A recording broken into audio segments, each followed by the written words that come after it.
आध्यात्मिक यात्रा के आज अष्टम पड़ाव की ओर हम सब अग्रसर हो रहे हैं। इस मानस सरोवर में डुबकी लगा रहे हैं। आइए आज की कथा में प्रवेश करें।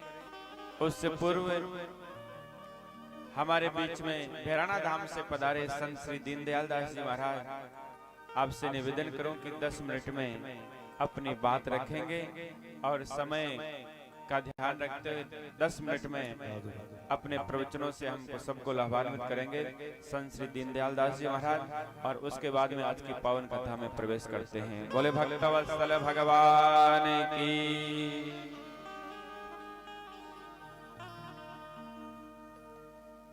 बोले श्री स्वामी दादू दयाल महाराज की।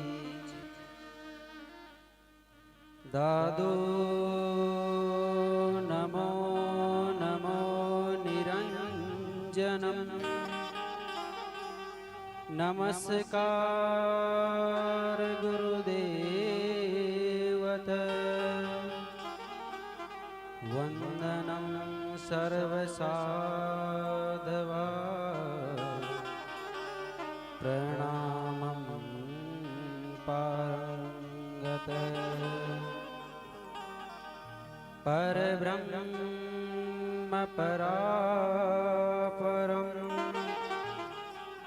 सोमम देव निरंजनं। निराकारं निर्मलं तस्य दादु जीवनन्दनं। गुरुर्ब्रह्मा गुरुर्विष्णु गुरुर्देवो महेश्वर।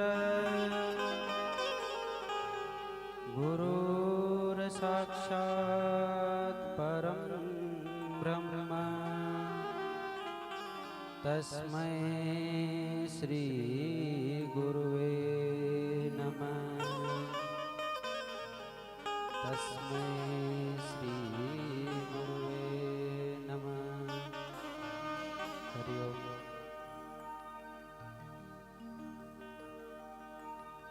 दादूराम सत्यराम परब्रह्म परमात्मा निरंजन देव के चरणों में मेरा बारंबार कोटि प्रणाम एवं मेरे आराध्य देव, मेरे इष्ट देव, परम हंस, परम पूजनीय संत प्रवर श्री दादू दयाल जी महाराज के चरणों में मेरा कोटि कोटि प्रणाम। मंच पर विराजमान महाराज श्री महंत रामजलन दास जी महाराज के चरणों में मेरा कोटि कोटि प्रणाम एवं उपस्थित सभी संत मंत महाराज श्री के चरणों में मेरा सादर कोटि कोटि प्रणाम। पांडाल में उपस्थित सभी भक्तगण श्रद्धालु जन को भी मेरा सादर सत्यराम। आप सभी अभी भगवत चर्चा श्री राम कथा एवं भगवत कथा का श्रवण कर रहे हैं एवं भक्तिमय आनंद का अनुभव कर रहे हैं। आपने भी 2 दिन पूर्व श्रीमद् भागवत कथा में श्रवण किया था कि कपिल भगवान ने अपनी माता देवती मैया को सांख्य दर्शन का उपदेश दिया था। जब सांख्य दर्शन का उपदेश दिया तो उसमें उन्होंने बताया था कि इसी धरती पर स्वर्ग एवं नरक है। तो हम कैसे पता करें कि वह स्वर्ग कौन सा है, नरक कौन सा है? कैसे पता करें? आप किसी व्यक्ति के पास जाते हो जिसके पास किसी के पास गाड़ी, बहुत पैसा है, उसे पूछते हो कि कैसे हो, तो वो तो कहता है मजे में कि खूब भगवान की दया है। तो आप उसे पैसे वाला और स्वर्ग में रहने वाला व्यक्ति मान लेते हो। जिसके पास पैसे नहीं है, खाने के लिए रोटी नहीं है, गरीब दीनहीन व्यक्ति है, उसे आप नरक में रहने वाला मान लेते हो। अगर आप ऐसा सोच रहे हो तो बहुत बड़ी हानि है, आपकी सोच को भी एवं आपके जीवन को भी। अगर ऐसा है तो हमारे जो भगवान के परम भक्त में सुदामा जी, मीराबाई जी, सबरीबाई जी, वो के नरक में थोड़ी रहते थे, परंतु शास्त्रों में बताया गया है कि वो तो स्वर्ग में रहते हैं, आनंद में जीवन जीते थे। बड़े बड़े ऋषि महात्मा संत विद्वान जंगल में जाके भगवान की तपस्या करते हैं, भजन करते हैं, आनंद में जीवन जीते थे। अगर अपन ऐसा मानते हैं कि कोई गरीब व्यक्ति है, वो गरीब है तो नरक में जी रहा है, तो ये हमारी सोच है, हमें बहुत बड़ी हानि है। तो अब प्रश्न यहाँ पर यह उठता है कि हम कैसे पता करें इस धरती पर स्वर्ग कहाँ है, नरक कहाँ है। इसी विषय पर एक दृष्टांत है। एक व्यक्ति बड़ा ही भगवान का भक्त था, आप ही की तरह वह कथा में जाता था, सत्संग में जाता था। तो उसने भी कथा में सुना कि इसी धरती पर स्वर्ग है और इसी धरती पर नरक है। यह पता करने के लिए वह बड़े बड़े विद्वानों और संत महापुरुषों के पास गया, पता करने के लिए निकल गया। उन्होंने सभी से प्रश्न किया यही कि इस धरती पर स्वर्ग एवं नरक की परिभाषा मुझे समझाइए, लेकिन किसी के उत्तर से वह संतुष्ट नहीं हुआ। आप निकल जाना, कहीं आप पीछे घर संभालने वाला कोई नहीं रहेगा। तो फिर भी वह संतुष्ट नहीं हुआ, तो वह बड़े बड़े तीर्थों पर गया, बड़े बड़े ऋषि मुनियों के पास गया, उन सबसे पूछा, फिर भी उसे संतुष्ट नहीं हुआ। अब उसने तो कसम खाली संकल्प कर लिया कि मैं इस विषय में जान के ही रहूंगा। कम से कम 20 वर्षों तक वह घूमता रहा, लेकिन उसे कोई भी उत्तर नहीं मिला। ऐसे घूमते घूमते एक गांव से निकल रहा था, तो सड़क के पास में उसने एक बड़ा ही दिव्य मंदिर देखा, बड़ा ही सुंदर अद्भुत मंदिर। और जब मंदिर में प्रणाम करके बाहर आ रहा था, तो उसने मंदिर के सामने कुटिया देखी। उस कुटिया में एक महाराज जी भजन कर रहे थे भगवान का।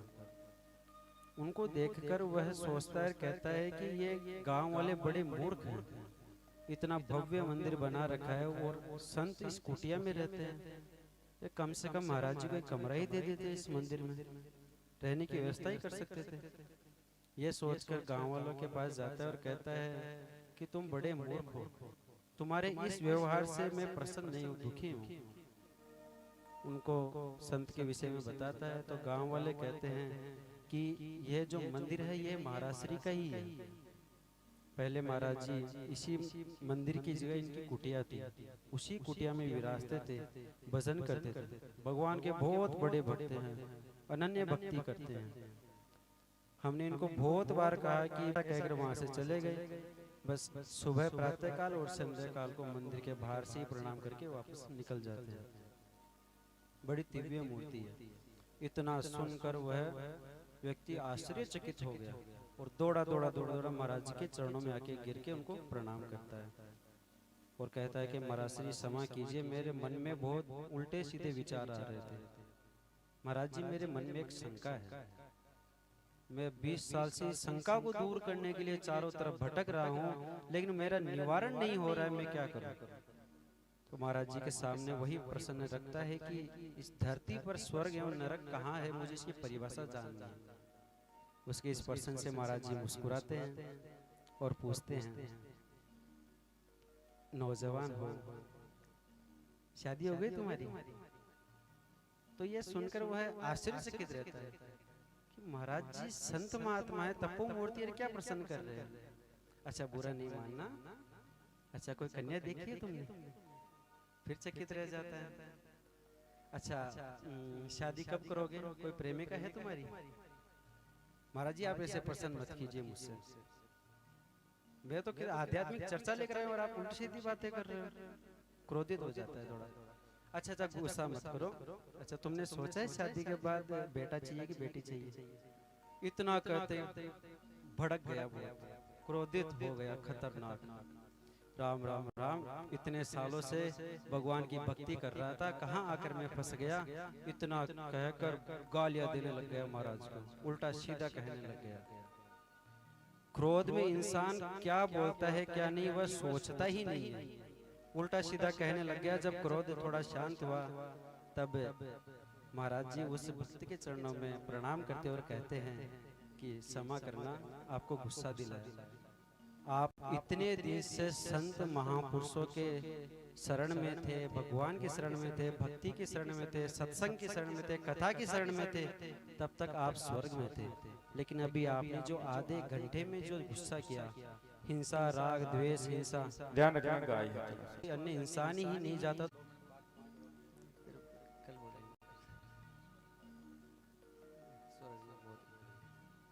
तो एक दो लाइन ले लेता हूँ।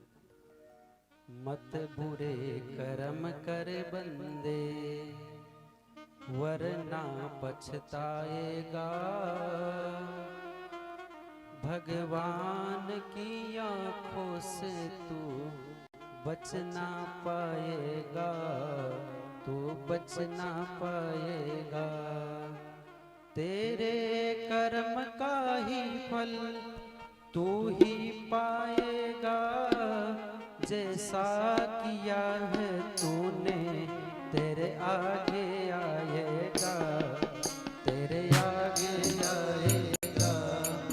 मत बुरे कर्म कर बंदे, बुरे कर्म कर बंदे, वरना पछताएगा। भगवान की आंखों से तो बच ना पाएगा, तू बच ना पाएगा।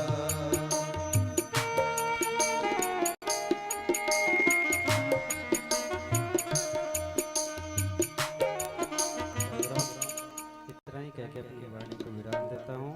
मुझसे कोई त्रुटि हुई हो तो क्षमा करना। बोले श्री स्वामी दादा।